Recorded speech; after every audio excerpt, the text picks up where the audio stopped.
I'm Dr. Clayton Greenway with healthcareforpets.com, and we're answering questions this morning that came into the website. Here's another one from Sandy, and it says, my dog is 5 months old. It's a Beagle Blue Heeler, and she's using behavioral modification to deal with puppy bites that cause bleeding on her legs and arms. She thinks it's a game. She'll nip and then she'll run around like a maniac and bites really hard. It hurts, it bleeds. It's hard to catch the dog as she is running like a maniac. So I appreciate the question. I like this question. It's an interesting one for me to come at because I'm not a behaviorist. I'm a veterinarian. So it's always good to go to a training facility, get advice from people who do this professionally. And what's interesting about this, and what I always tell clients, is these days training is all about positive reinforcement and not about dominance and not as much about discipline. So with positive reinforcement, what you want to try to achieve is that when the puppy kind of calms down, you want to positively reinforce that by giving a treat. Except it's really hard to implement that. So and to execute it properly. So I'd have you work with someone to try to figure that out. I do have a way that I've always told clients to deal with biting, but let's talk about a couple things before I get to it. When they get into this zone and they're biting, they're in a high state of energy. They're at a high energy level. So you don't want to engage them at that time. You particularly don't want to grab their face because usually when they pull away, they're going to want to nip. Your fingers become the plaything. You become the plaything. So what you want to do is you want to give that puppy things to do. When they're in maniac zone, you want to give them toys, stuff like that.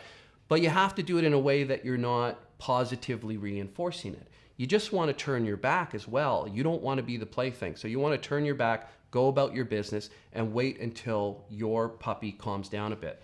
Now, the one thing that I tell people to do in the appointment room that I think works really well, these things, I have to say, everyone has their different opinions about them. Some people may disagree with this, but this is what you're going to get from trainers, behaviorists. You will get different opinions. When a puppy bites another puppy, what does that other puppy do? It yelps. And that's how they actually know they're hurting that other puppy. And so what I do in the room is I take their puppy, they're sitting on the table, and I put my fingers in front of its face, and it naturally starts to bite on them. You got to remember, these puppies, they explore the world with their mouths, and this is what they do. In a sense, they're teething.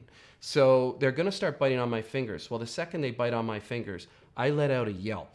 And I mean, I have a really good yelp. And in fact, before I do it, I tell people that it's going to be me yelping and not the dog, because they actually think the dog did it. And here's what I do, okay? I go, like that big, that loud, and everyone in the clinic can hear it. And the dog instantly reacts to that and sees, I hurt this person. It might freak them out just a little bit. And that's why people may not go with that advice. It might be just a little scary. So you have to talk to a trainer, a behaviorist, and do what's right for you.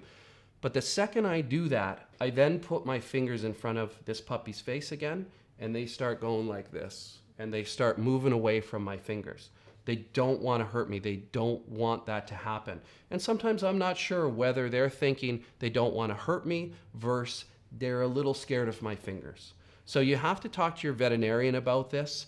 People have come back to me and said this works extremely well. They don't see any other negative effects in their puppy.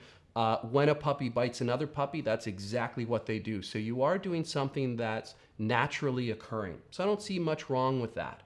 But other people may have different opinions. So collect your opinions, figure out what you think, and employ some of those strategies, and I think you'll find that they work pretty well.